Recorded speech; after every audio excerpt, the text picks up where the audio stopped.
أقبلت مع النبي صلى الله عليه وسلم فسمع رجلا يقرأ قل هو الله أحد।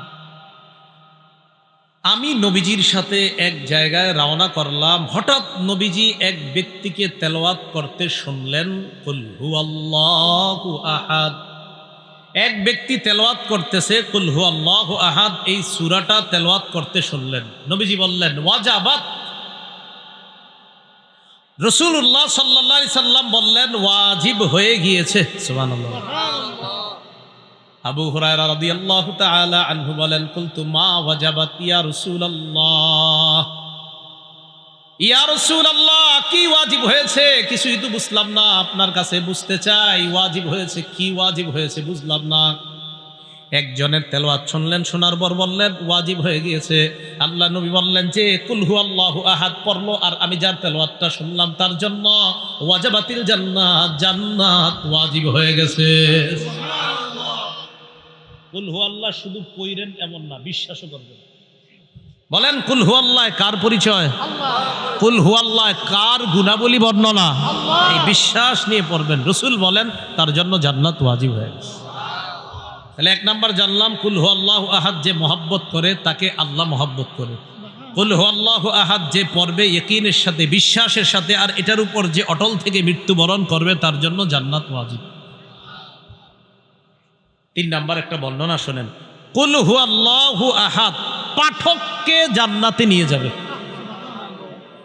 কুল হুয়াল্লাহু আহাদ এটার মহব্বত, মানে এটার আপনি ভালোবাসেন, এই ভালোবাসাটাই আপনাকে জান্নাতে নিয়ে যাবে।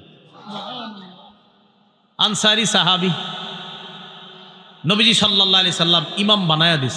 আনাস রাদিয়াল্লাহু তাআলা আনহুর বক্তব্য, তিনি বলেন কানা রাজুলুম মিনাল আনসার ইয়াউম্মুনা,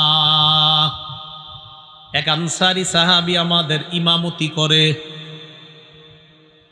আনসারি সাহাবী ইমামতি যখন করে তিনি শুধু কুল হুয়াল্লাহু আহাদ এই সূরাটা বেশি পড়ে, অন্যান্য সূরা পড়ে, তবে এই সূরাটাও উনি প্রতি নামাজে পড়ে। তো আমাদের মধ্যে বিজ্ঞ জনেরা তাকে বললেন কি আপনি এত কুল হুয়াল্লাহ পড়েন কা, অন্য একটু সূরাও পড়েন মাঝে মাঝে, আপনি কুল হুয়াল্লাহ পড়েনি প্রত্যেক রাকাতে। তো তিনি জবাব দিলেন শোনো তোমরা, আমি এটা প্রতি নামাজে এটা করবই। ইন আহবাবতুম, তোমরা যদি পছন্দ করো তাও আমি এটা করব।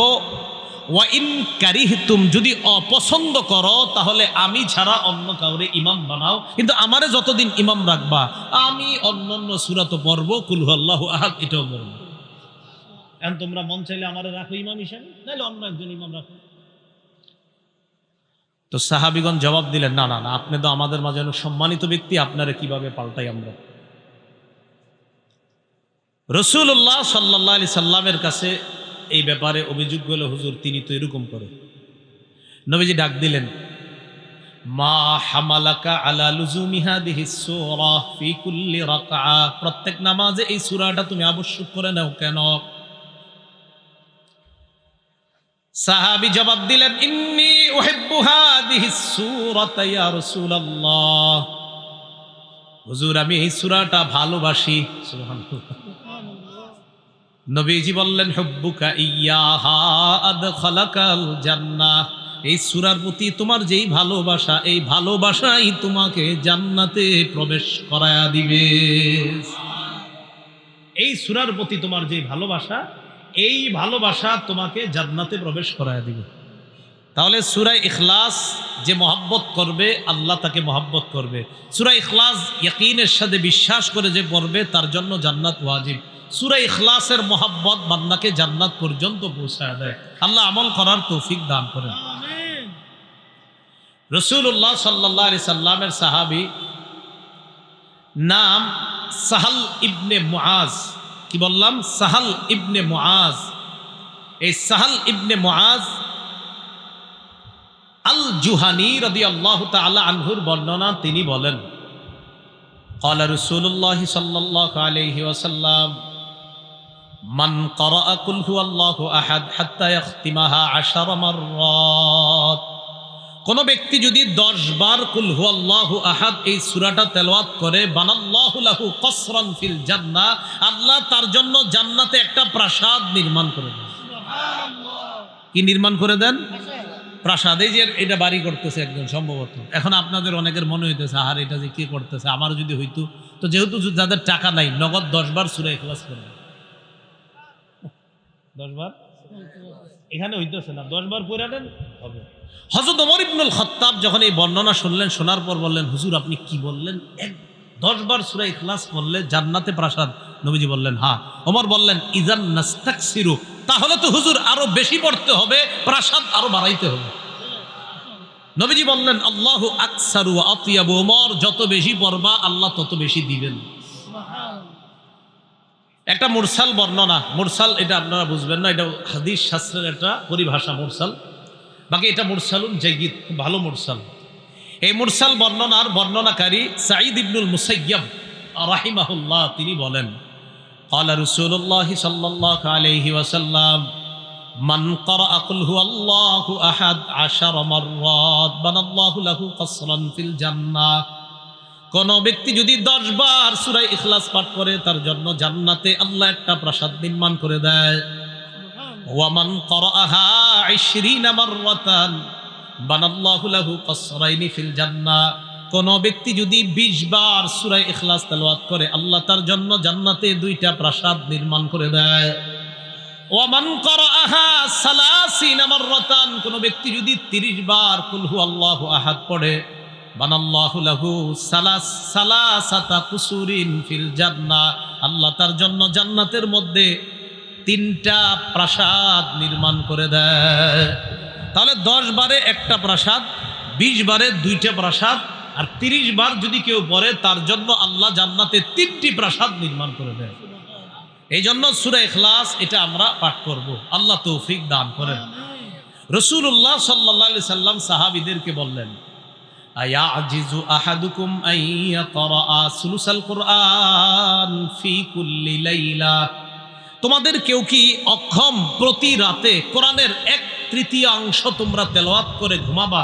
এটা কি তোমাদের মধ্যে কেউ অক্ষম, অপারগ কেউ কি পারবে না এটা? সাহাবীরা বলতেছে আইয়ুনা ইউতিকু যালিকা ইয়া রাসূলুল্লাহ, হুজুর এটা আবার কে পারবে? কোরআনের 1/3 তেলাওয়াত করা সবার জন্য তো সহজ না বিষয়টা হুজুর। নবীজি বললেন কুল হুয়াল্লাহু আহাদ সুলুসুল কুরআন, রাতে একবার কুল হুয়াল্লাহু আহাদ পড়ে যদি ঘুমাও, কোরআনের 3 ভাগের 1 ভাগ তেলাওয়াত করে তুমি ঘুমাইলা, মানে 3 ভাগের 1 ভাগ তেলাওয়াতের সওয়াব পেয়ে যাবে। সুবহানাল্লাহ। রাসূলুল্লাহ সাল্লাল্লাহু আলাইহি সাল্লামের সাহাবী আবু হুরায়রা রাদিয়াল্লাহু তাআলা আনহুর বর্ণনা,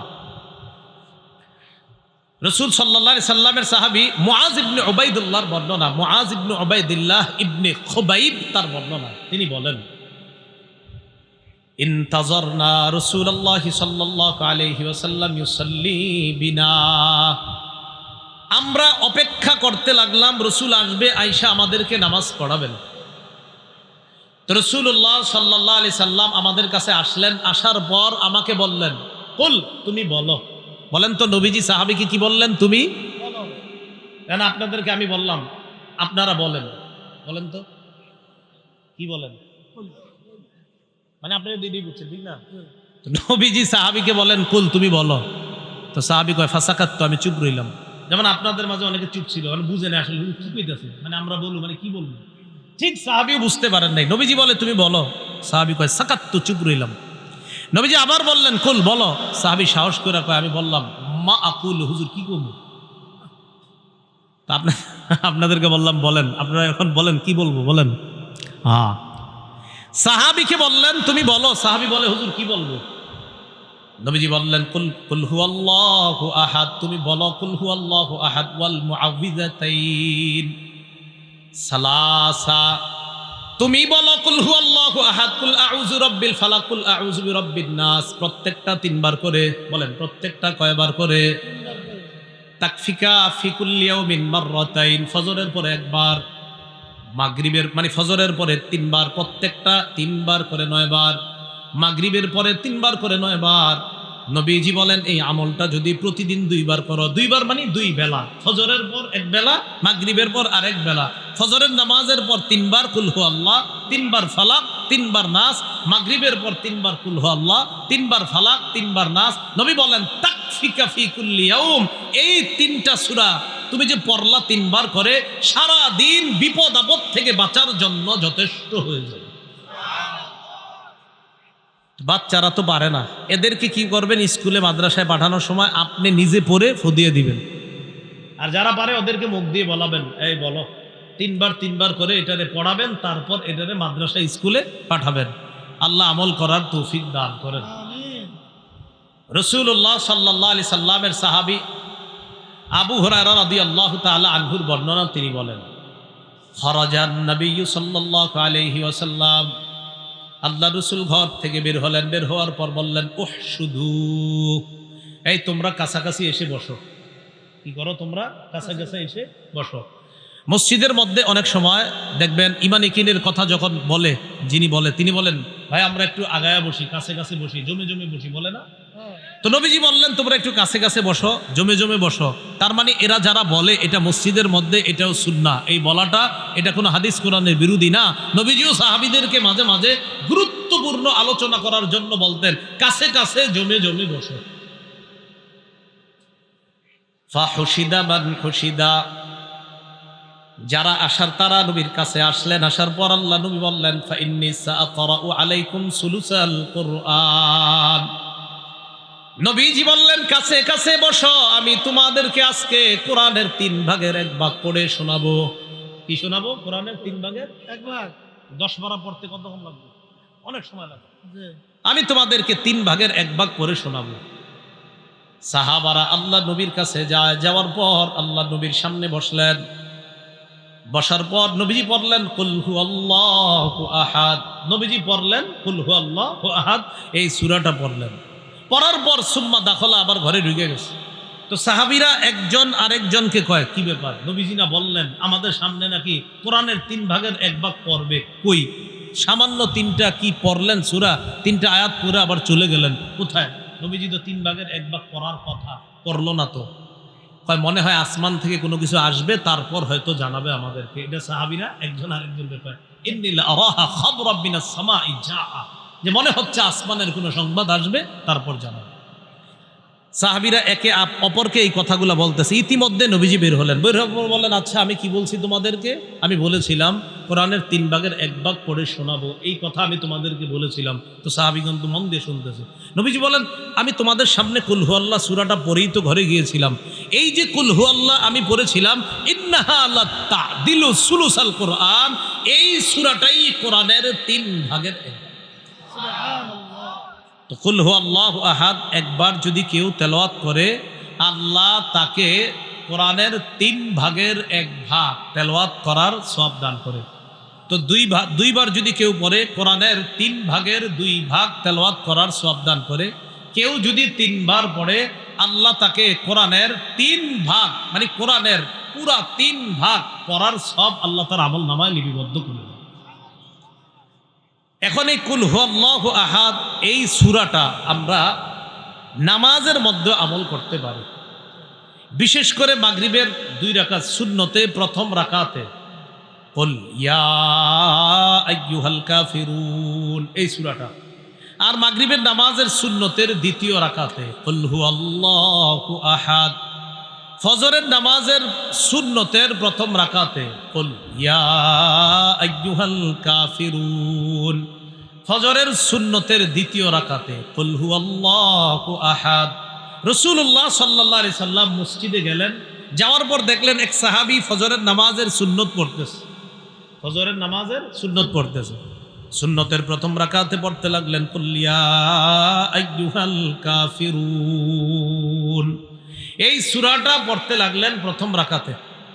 তো যখন প্রথম রাকাতে এই সূরাটা পড়তে লাগলেন, নবীজি তার পাশ দিয়ে গেলেন। যাওয়ার পর রাসূলুল্লাহ সাল্লাল্লাহু আলাইহি সাল্লাম তার পাশ দিয়ে গেলেন। আর যখন শুনলেন যে এই ব্যক্তি কুল ইয়া আইয়ুহাল কাফিরুন এটা পড়তেছে, তো রাসূলুল্লাহ সাল্লাল্লাহু আলাইহি সাল্লাম বললেন, এই ব্যক্তি আল্লাহর একত্ববাদ স্বীকার করে নিয়েছে, আল্লাহ ছাড়া অন্য যারা আছে তথা শিরক থেকে নিজেকে বাঁচিয়ে নিয়েছে। কোন সূরা পড়ছে? এরপর আবার যাইতেছে, দেখে 2য় রাকাতে পড়ে কুল হুয়াল্লাহু আহাদ, এই সূরাটা।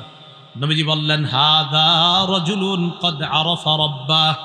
মাশাআল্লাহ, এই ব্যক্তি এমন এক সূরা পড়ছে যেই সূরা পড়ার কারণে, পড়ার মাধ্যমে বোঝা যায় এই ব্যক্তি তার রবকে চিনতে পারছে।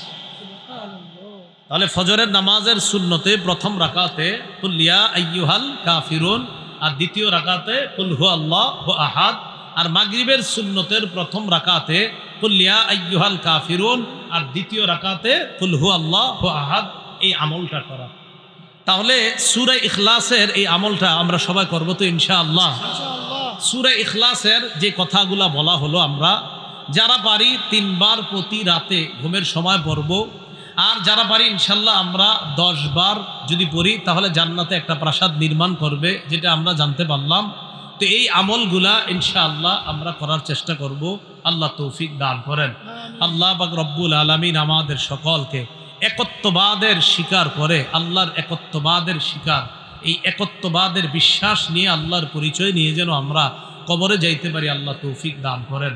তো এই কাব ইবনে আশরাফ এবং হুয়াই ইবনে আখতাব, এই দুইজন যারা তাদের স্ব গোত্রের মানুষদের কাছে বিখ্যাত ব্যক্তি হিসাবে পরিচিত ছিল। তো ইহুদিরা যারা রসুলের কাছে আসছে তাদের মাঝে এই দুইজন উল্লেখযোগ্য ব্যক্তি ছিল। ফাকালু লিন-নবী সাল্লাল্লাহু আলাইহি ওয়াসাল্লাম সিফ লানা রাব্বাকাল্লাযী বা'আসাক। তারা রাসূলুল্লাহ সাল্লাল্লাহু আলাইহি সাল্লামকে বলল, যেই রব তোমাকে প্রেরণ করেছেন, পাঠিয়েছেন,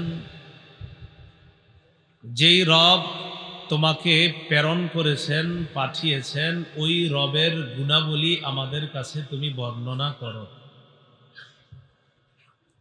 ফাআনজালাল্লাহু তাআলা কুল হুয়াল্লাহু আহাদ। ইহুদিরা রাসূল সাল্লাল্লাহু আলাইহি সাল্লামের কাছে আল্লাহর গুণাবলী সম্পর্কে যখন জানতে চেয়েছে, আল্লাহ সূরা ইখলাস নাজিল করে নিজের গুণাবলী সম্পর্কে তাদেরকে জানিয়ে দিলেন। সুবহানাল্লাহ। এটা একটা বর্ণনা। দ্বিতীয় বর্ণনা উবাই ইবনে কাব রাদিয়াল্লাহু তাআলা আনহুর বর্ণনা। সাহাবীদের মাঝে যিনি বিখ্যাত কারি হিসাবে প্রসিদ্ধ ছিলেন, এই উবাই ইবনে কাব রাদিয়াল্লাহু তাআলা আনহু তিনি বলেন, আন্নাল মুশরিকিনা ক্বালু লিন-নবী সাল্লাল্লাহু আলাইহি ওয়াসাল্লাম উনসুব লানা রাব্বাকা। মুশরিকরা রাসূলুল্লাহ সাল্লাল্লাহু আলাইহি সাল্লামকে বলল, তুমি তোমার রবের বংশ পরিচয় আমাদেরকে দাও, তোমার রবের নসবনামা আমাদের কাছে পেশ করো। ফানজালাল্লাহু তাআলা কুল হুয়াল্লাহু আহাদ। আল্লাহ পাক রব্বুল আলামিনের পরিচয় জানতে চাইলো মুশরিকরা, আল্লাহ সূরা ইখলাস নাজিল করে নিজের পরিচয় দিয়ে দিলেন। সুবহানাল্লাহ। তৃতীয় বর্ণনা জাবের রাদিয়াল্লাহু তাআলা আনহুর বর্ণনা। عن جابر بن عبد الله رضي الله تعالى عنهما أن أعرابيا جاء إلى النبي صلى الله عليه وسلم فقال انسب لنا ربك يا محمد। জাবির ইবনে আব্দুল্লাহ রাদিয়াল্লাহু তাআলা আনহুর বর্ণনা, এক গ্রাম্য ব্যক্তি আল্লাহ রাসূলের কাছে এসে বলে, মুহাম্মদ, তুমি তোমার রবের বংশ পরিচয় দাও, তোমার রবের নসবনামা দাও।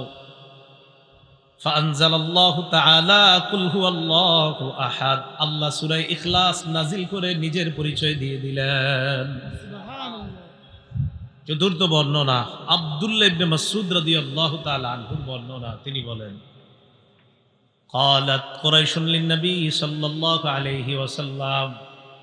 কুরাইশরা রাসূলুল্লাহ সাল্লাল্লাহু আলাইহি সাল্লামকে বলল, উনসুব লানা রাব্বাক।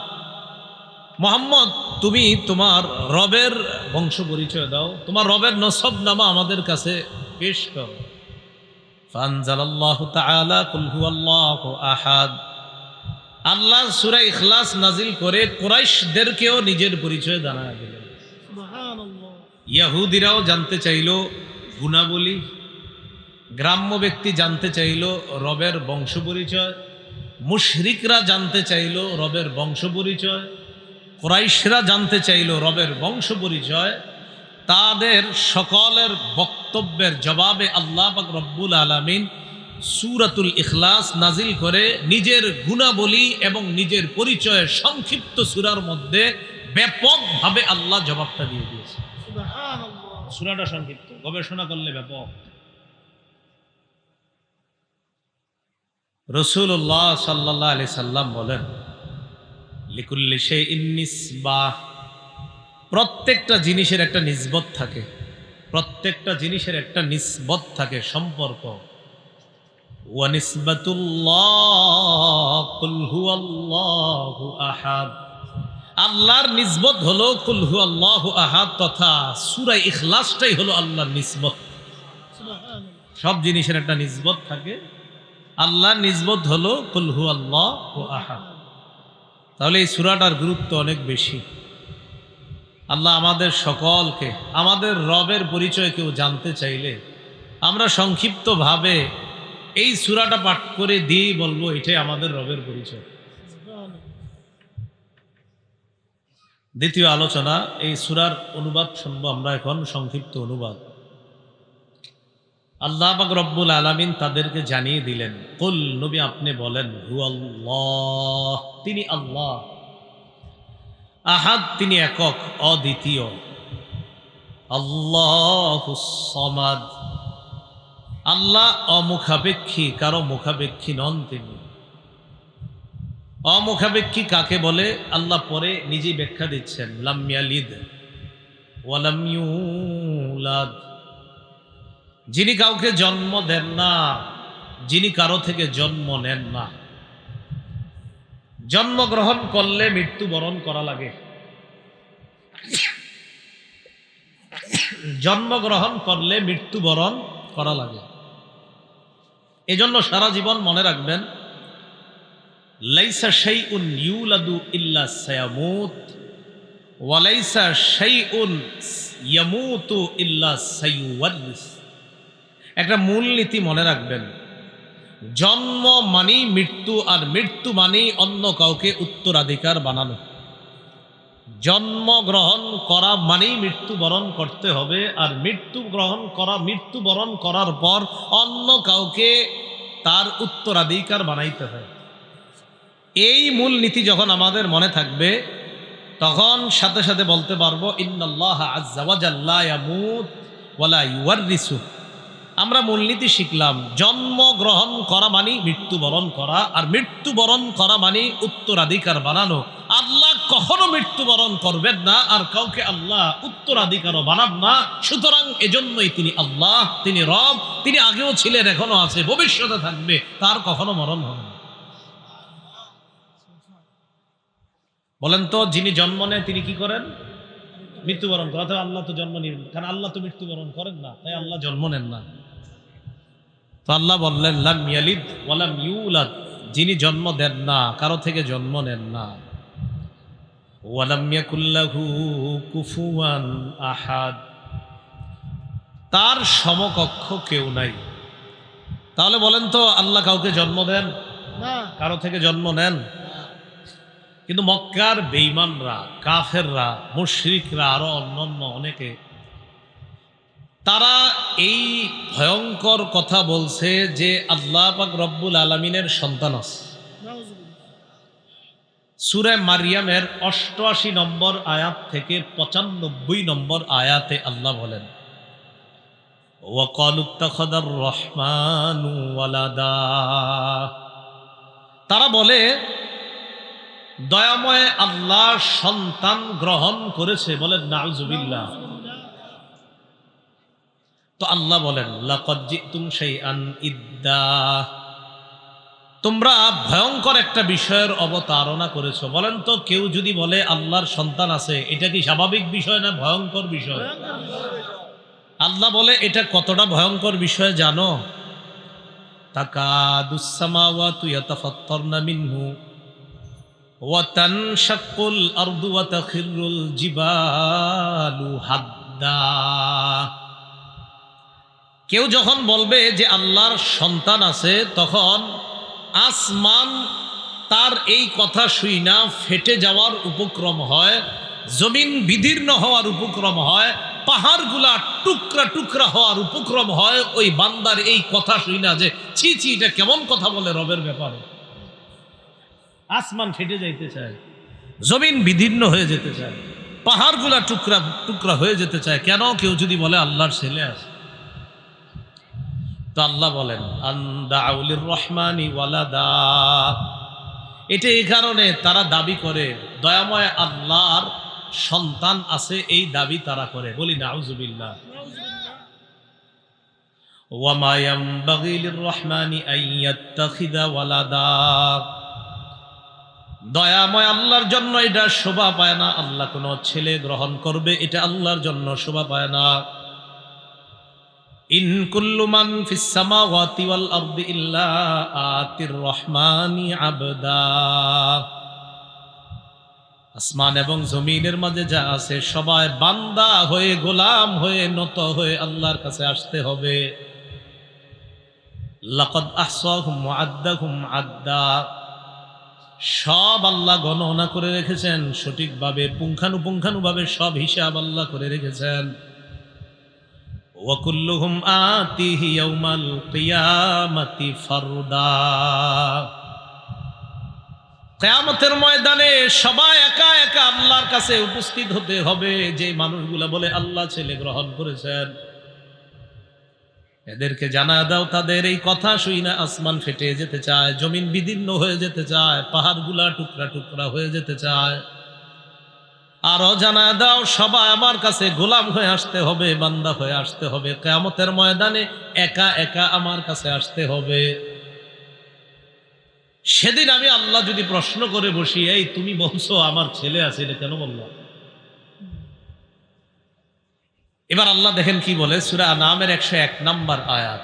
আন্না ইয়াকুনু লাহু ওয়ালাদু ওয়া লাম তাকুল লাহু সাহিবা।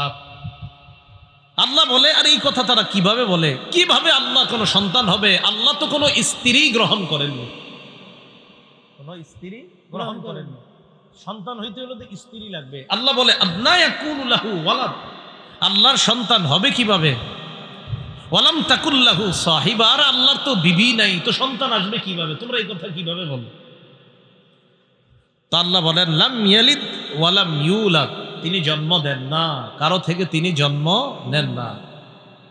তাহলে এটা হলো আল্লাহর ব্যাপারে আমাদের বিশ্বাস। বলেন আল্লাহ তিনি এক, অদ্বিতীয়। আল্লাহ এক, অদ্বিতীয়। বলেন নবী, আপনি বলেন যে নবী আপনি বলেন তিনি আল্লাহ, তিনি একক, তিনি অদ্বিতীয়। আল্লাহুস সামাদ, আল্লাহ অমুখাপেক্ষী, আল্লাহ কারো মুখাপেক্ষী নন। লাম ইয়ালিদ, তিনি কাউকে জন্ম দেন না। ওয়ালাম ইউলাদ, তিনি কারো থেকে জন্ম নেন না।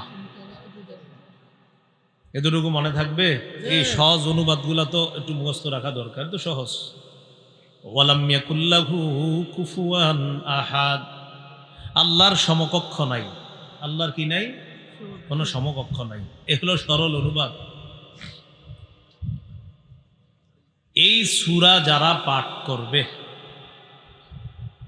পাঠ করার ফজিলত 1 নাম্বার, এই সূরাটা এমন এক সূরা, এই সূরাকে যদি কেউ মহব্বত করে আল্লাহ তাকে মহব্বত করবে। আম্মা জান আয়েশা সিদ্দিকা রাদিয়াল্লাহু তাআলা আনহার বর্ণনা, তিনি বলেন আন্না রাসূলুল্লাহ সাল্লাল্লাহু আলাইহি ওয়াসাল্লাম বাআসা রাজুলান আলা সারিয়া। রাসূলুল্লাহ সাল্লাল্লাহু আলাইহি সাল্লাম এক ব্যক্তিকে নেতা বানিয়ে, আমির বানিয়ে এক যুদ্ধের ময়দানে পাঠাইলেন। ওয়া কানা ইয়াকরাউ লিআসহাবিহি ফি সালাতিহিম ফায়াখতিমু বিকুল হুয়াল্লাহু আহাদ। যাদের আমির বানাইলেন তাদেরকে নিয়ে তিনি যখন নামাজ আদায় করেন, নামাজের মধ্যে প্রতি নামাজের মধ্যে তিনি কুল হু আল্লাহু আহাদ এই সূরাটা পড়েন। যত নামাজ পড়ে সব নামাজের মধ্যে এই সূরাটা আছে, কুল হু আল্লাহু আহাদ এটা পড়বেই। ফালাম্মা রাজাউ যাকারু যালিকা লিন-নবী সাল্লাল্লাহু আলাইহি ওয়াসাল্লাম, সাহাবীগণ যখন ফিরে আসলেন আল্লাহর রাসূলের কাছে অভিযোগ করলেন, ইয়া রাসূলুল্লাহ, যাকে আমাদের আমির বানাইলেন এই ব্যক্তি যতবার নামাজ পড়ায় ততবার প্রতিটা নামাজের মধ্যে অন্যান্য সূরার পাশাপাশি কুল হু আল্লাহু আহাদ এই সূরাটা তিনি পড়েন। তো রাসূলুল্লাহ সাল্লাল্লাহু আলাইহি সাল্লাম এই কথা শুনে বললেন, সালু, তাকে তোমরা জিজ্ঞাসা করো, লিআইয়ি শাইইন কানা ইয়াসনাউ যালিক, এই কাজ সে কেন করে একটু তাকে জিজ্ঞাসা করো। ফাসালু, জনগণ তাকে প্রশ্ন করলো, তুমি কুল হু আল্লাহু আহাদ এই সূরা কেন বেশি পড়ো? তিনি জবাব দিলেন, লিআন্নাহা সিফাতুর রহমান, এই সূরা এমন এক সূরা, এই সূরার মধ্যে আমার রবের পরিচয়, ইন্নী উহিব্বু আন আকরাআহা, আমার রবের পরিচয়টা আমার বারবার পড়তে ভালো লাগে। এটাতে আমার রবের গুণাবলী আছে, আমার বারবার এটা পড়তে খুব ভালো লাগে যে আমার রব বলছে, বলো তিনি আল্লাহ, তিনি একক, তিনি অদ্বিতীয়, তিনি অমুখাপেক্ষী, তিনি কাউকে জন্ম দেন না, কারো থেকে জন্ম নেন না, তার সমকক্ষ কেউ নাই। আমার বারবার বলতে পড়তে খুব ভালো লাগে। তো সাহাবীগণ গেছে, নবীজি সাল্লাল্লাহু আলাইহি সাল্লামকে বললেন, তিনি এই কারণে এই সূরাটা পাঠ করে। ফাকালা রাসূলুল্লাহ সাল্লাল্লাহু আলাইহি ওয়াসাল্লাম, রাসূলুল্লাহ সাল্লাল্লাহু আলাইহি সাল্লাম বললেন, আখবিরুহু আন্নাল্লাহা ইউহিব্বুহু, তাকে জানিয়ে দাও সে যেহেতু কুল হু আল্লাহু আহাদ এই সূরাটা পছন্দ করে, সূরার মধ্যে তার রবের গুণাবলী তাই এটা পছন্দ করে, তাকে জানা দাও যেমনি ভাবে রবের গুণাবলী তার পছন্দ, তার ভালো লাগে, সে ভালোবাসে, তেমনি ভাবে আল্লাহও তাকে ভালোবাসেন। আল্লাহ তাকে মহব্বত করেন, আল্লাহ তাকে ভালোবাসে, তাকে জানা দেয়। তো কুল হু আল্লাহু আহাদ এই সূরা যে ভালোবাসবে তাকে কে ভালোবাসেন? আল্লাহ। আল্লাহ। তাহলে এই সূরার ভালোবাসা আমাদের মধ্যে থাকার দরকার। আল্লাহ আমাদের সকলকে সূরা ইখলাসকে মহব্বত করার তৌফিক দান করেন। সূরা ইখলাস যখন আমরা পড়ব তখন একটা হাদিস, যদি পারি আর কি হাদিসের অনুবাদটা মাথায় রাখবো। সহিহ বুখারীর বর্ণনা 4482 নম্বর হাদিস। এই হাদিসের বর্ণনাকারী আব্দুল্লাহ ইবনে আব্বাস রাদিয়াল্লাহু তাআলা আনহুমা, তিনি বলেন, আন্না রাসূলুল্লাহ সাল্লাল্লাহু আলাইহি ওয়াসাল্লাম ক্বাল, রাসূলুল্লাহ সাল্লাল্লাহু আলাইহি সাল্লাম বলেন, ক্বাল আল্লাহু আযজা ওয়া জাল, আল্লাহ পাক বলেছেন, নবীজি বলেন আল্লাহ পাক বলেছেন, এটাকে হাদিসে কুদসি বলে। তো আল্লাহ বলেন, কাযযাবানি ইবনু আদম ওয়া লাম ইয়াকুন লাহু যালিক, আল্লাহ বলে যে আদম সন্তান আমার ব্যাপারে মিথ্যা কথা বলে অথচ এটা তার জন্য বলা ঠিক না। আল্লাহ বলেন আদম সন্তান আমার ব্যাপারে মিথ্যা কথা বলে, এটা তার জন্য বলা ঠিক না। এরপরে কি করে দেখেন, ওয়া শাতামানি ওয়া লাম ইয়াকুল লাহু যালিক, আদম সন্তান আমারে গালি দেয় অথচ সে আমাকে গালি দেওয়াটা ঠিক না, বলেন নাউজুবিল্লাহ। আদম সন্তান আমার ব্যাপারে মিথ্যা কথা বলে, আদম সন্তান আমাকে গালি দেয়, তো আল্লাহ বলে আদম সন্তান আমার ব্যাপারে মিথ্যা বলে, মিথ্যা বলাটাও তার জন্য উচিত না, আমাকে গালি দেওয়াও তার জন্য উচিত না, অথচ সে আমার ব্যাপারে মিথ্যাও বলে, আমাকে সে গালিও দেয়। এখন প্রশ্ন হলো, কিভাবে আল্লাহর ব্যাপারে আদম সন্তান মিথ্যা বলে আর কিভাবে গালি দেয়? আল্লাহ নিজে বলছেন, আম্মা তাকযিবুহু ইয়া, সে আমাকে গালি দেয় এই বলে, সে বলে আন্নী লা আকদিরু আলা আন আউদাহু কামা কান, সে যেমন আছে, এই যে আমরা দুনিয়াতে যেমন আছি, সে গালি দিয়ে বলে আমি আল্লাহ নাকি তাকে এইভাবে আবার কিয়ামতের ময়দানে সৃষ্টি করতে পারবো না, সে আমার ব্যাপারে এই মিথ্যা কথা বলে। আদম সন্তান কিভাবে মিথ্যা বলে? সে বলে আমি নাকি, সে বর্তমানে যেমন আছে আমি নাকি তাকে এমন এইভাবে আবার নাকি কিয়ামতের ময়দানে আমি তাকে বানাতে পারবো না, এটা সে আমার ব্যাপারে মিথ্যা বলে। আল্লাহ আমাদেরকে বর্তমানে এই মাঠে আমরা যেভাবে বসে আছি এইভাবে বানাইতে সক্ষম কে? আবার আল্লাহ। অন্য হাদিস, এই হাদিসে না, এটা সহিহ বুখারীর 4482 নম্বর হাদিস। অন্য বর্ণনায়, বুখারীর অন্য বর্ণনায় আল্লাহ বলেন ওয়ালাইসা আউয়ালুল খালকি বিআহওয়ানা আলাইয়া, অথচ তারে যে আমি প্রথম বানাইছি, এই প্রথম বানানোটা দ্বিতীয়বারের চেয়ে সহজ ছিল না।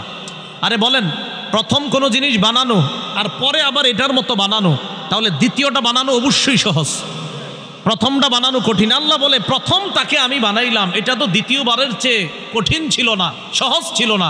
প্রথমবারেরটা কঠিন হয়, দ্বিতীয়বারেরটা আরো সহজ হয়। যেই আল্লাহ আমি তোমারে প্রথমবার বানাইলাম, তো দ্বিতীয়বার বানানো তো আমার কাছে কোনো ব্যাপার না। আদম সন্তান আমার ব্যাপারে মিথ্যা কথা বলে আমি নাকি তাকে যেইভাবে আছে এইভাবে বানাতে পারবো না। আল্লাহ বলে বানাতে পারবো অবশ্যই। কেমন বলেন তো? আমাদের পৃথিবীতে 7 জন 8 জন 10 জনের চেহারা যদিও মিলে যায়, আমাদের কি মিলবে না? আঙ্গুলের ছাপ মিলবে না। আল্লাহ পাক রব্বুল আলামিন বলেন আয়াহসাবুল ইনসানু আল্লান নাজমা'a ইযামা বালা কাদিরিনা আলা আন নুসাউইয়া বানানা। মানুষ কি মনে করে আল্লাহ নাজমা ইযামা, আমি তার হাড় হাড্ডি এগুলো একত্রিত করতে পারবো না, এটা কি মানুষ মনে করে? আল্লাহ বলে বালা কাদিরিনা আলা আন নুসাউইয়া বানানা, আমি পারবো না মানে আমি তার আঙ্গুলগুলা, যে আঙ্গুল দুনিয়াতে ছিল ওইগুলা ওইভাবে আমি আল্লাহ আবার বানাইতে সক্ষম। সুবহানাল্লাহ। আঙ্গুলের কথা কেন বলছি? আঙ্গুলের কথা আল্লাহ এই কারণে বলছে, দুনিয়ার গবেষকরা আল্লাহ গবেষণা করায়, ও গবেষকরা তোমরা একটু গবেষণা করো, তোমরাই তো বলো আঙ্গুলের ছাপ পৃথিবীতে কারোটা কারোর সাথে মিলে না, আর এটা বাস্তবই, পৃথিবীতে আঙ্গুলের ছাপ এটা কারোটার সাথে কারোটা মিলে না। আল্লাহ বলে আঙ্গুলের ছাপ আব্দুর রহমানেরটা আব্দুর রহমানকে দিব, আরিফেরটা আরিফকে দিব, আব্দুর রহিমেরটা আব্দুর রহিমকে দিব। যেই আল্লাহ আমি আঙ্গুলটা অবিকল ওইটাই দিতে পারি, বাকিটা দেওয়া তো আমার জন্য কোনো ব্যাপার না। এটাই আল্লাহ বললেন কাজ্জাবানি ইবনু আদম, আদম সন্তান আমার ব্যাপারে মিথ্যা কথা বলে। সে বলে আমি সক্ষম না, যাক তাকে সে বর্তমানে যেভাবে আছে এইভাবে নাকি তাকে বানাইতে আমি সক্ষম না, এটা সে আমার ব্যাপারে মিথ্যা কথা বলে। বলেন তো আমরা যেইভাবে আছি অবিকল এইভাবে বানাইতে একমাত্র যিনি সক্ষম তিনি কে? আল্লাহ। আর গালি কিভাবে দেয়? আল্লাহ বলে ওয়া আম্মা শাতামুহু ইয়া ফাকাউলুহু লি ওয়ালাদুন সুবহানি আন আত্তাখিযা সাহিবাতাহু ওয়ালা ওয়ালাদা। সে আমাকে এইভাবে গালি দেয়, সে বলে আমার নাকি ছেলে আছে, সে বলে আমার নাকি সন্তান আছে।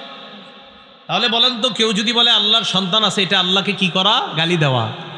আদম সন্তান আমারে গালি দেয় এইভাবে, সে বলে আমার নাকি সন্তান আছে, অথচ আমি আল্লাহ স্ত্রী এবং সন্তান গ্রহণ করা থেকে পুত পবিত্র। বলেন আমাদের রব সন্তান গ্রহণ করা আর স্ত্রী গ্রহণ করা থেকে কি পুত? এটা আমাদের বিশ্বাস। বলেন এটা আমাদের বিশ্বাস। তাহলে আল্লাহ আমাদের সকলকে কথাগুলা বোঝার তৌফিক দান করেন। আমরা যেইভাবে আসি এইভাবে আমাদেরকে অবিকল আমাদের আঙ্গুলের যে ছাপ আমরা দিই, এই ছাপ সহ ওই আঙ্গুল দিয়ে আমাদেরকে বানাতে পারেন একমাত্র আল্লাহ। আচ্ছা, যিনি জন্ম দেন না, যিনি কারো থেকে জন্ম নেন না, তিনি কে? যার সমকক্ষ কেউ নেই, তিনি কে? মূলনীতিটা বলেন তো? যিনি জন্মগ্রহণ করেন তিনি মৃত্যুবরণ করেন, যিনি মৃত্যুবরণ করেন তিনি উত্তরাধিকার সাব্যস্ত করেন। তো সুতরাং যিনি মৃত্যুবরণ করেন না তিনি জন্ম নেন না। বলেন তো কে মৃত্যুবরণ করে না, করবে না? আল্লাহ। মাশাআল্লাহ। রাসূলুল্লাহ সাল্লাল্লাহু আলাইহি সাল্লামের সাহাবী আবু হুরায়রা রাদিয়াল্লাহু তাআলা আনহুর বর্ণনা, রাসূলুল্লাহ সাল্লাল্লাহু আলাইহি সাল্লামের সাথে এক জায়গায় তিনি রওনা করলেন। আবু হুরায়রা বলেন